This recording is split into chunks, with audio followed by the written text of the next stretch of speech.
How's it going? I just figured I'd give you guys a rundown of my 2014 Jeep JK. Some of the mods that I've done to it recently. Nothing too special. As you guys can probably see, it sits a little bit higher than normal. I have a 3-inch JKU Trailmaster suspension lift. It's springs and shocks, so it makes my Jeep sit around 3.5, just over 3.5 inches, so it rides like shit. So what else? Alright, next I am running on 35-inch tires. 35, 12.5, 17s. These are Hadia Mud Champs.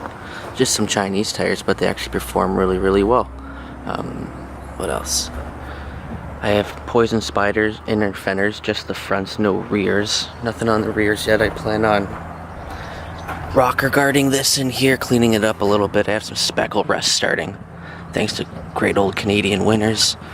Got to clean that up before it gets too bad. I did just touch up my rear frame a couple months ago because that was starting to look like shit too.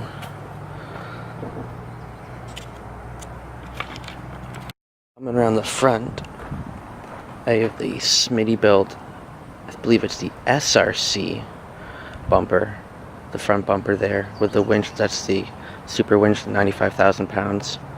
Does a good job. And then these are my Amazon specials, the Kawell PodLights. They're awesome. I'd buy them again in a heartbeat. I'll show you guys my lift down here.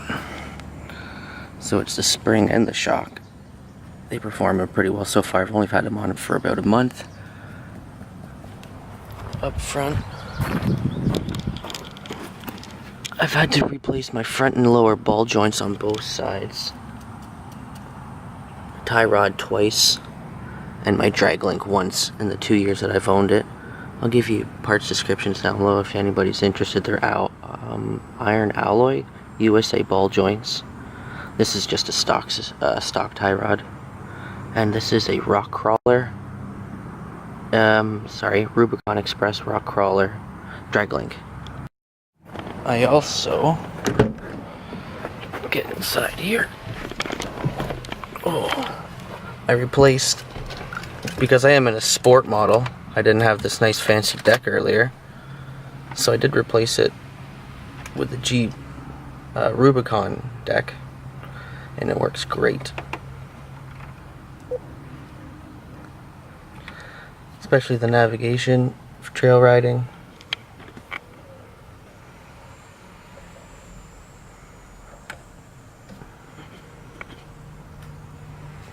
It's got everything you need.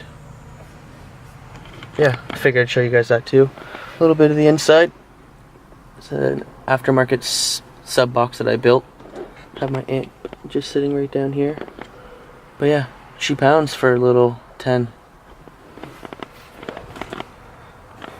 Silly. Oh well, what can you do?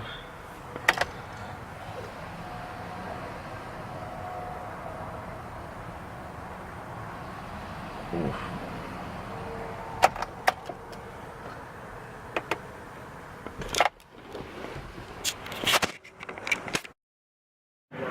So what's up? I was going through my video here. I'm editing my video before I post it. I realized when I was doing the front of my Jeep, I didn't tell you why I didn't have any front fenders. So I'm really not in the market for front fenders right now, just because of the specific reason. I was driving down the highway one day and I seen my driver's side front fender starting to flutter on me, so I'm going to pull over to make sure she's all tied down.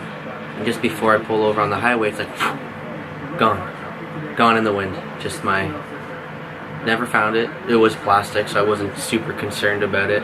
And then I only had my passenger front fender, and I just said fuck it and took it off, and then I got rid of that. So now I'm running no front fenders, if you were wondering why I had no front fenders on my Jeep. So well, not in the market for them right now, but maybe one day I'll find something nice. Anyways, that's my Jeep for now as she sits. If you guys have any recommendations for good parts or good places to buy parts, please note that I am in Canada, so shipping through from the States or anywhere else to Canada is pretty expensive, so please have that in mind.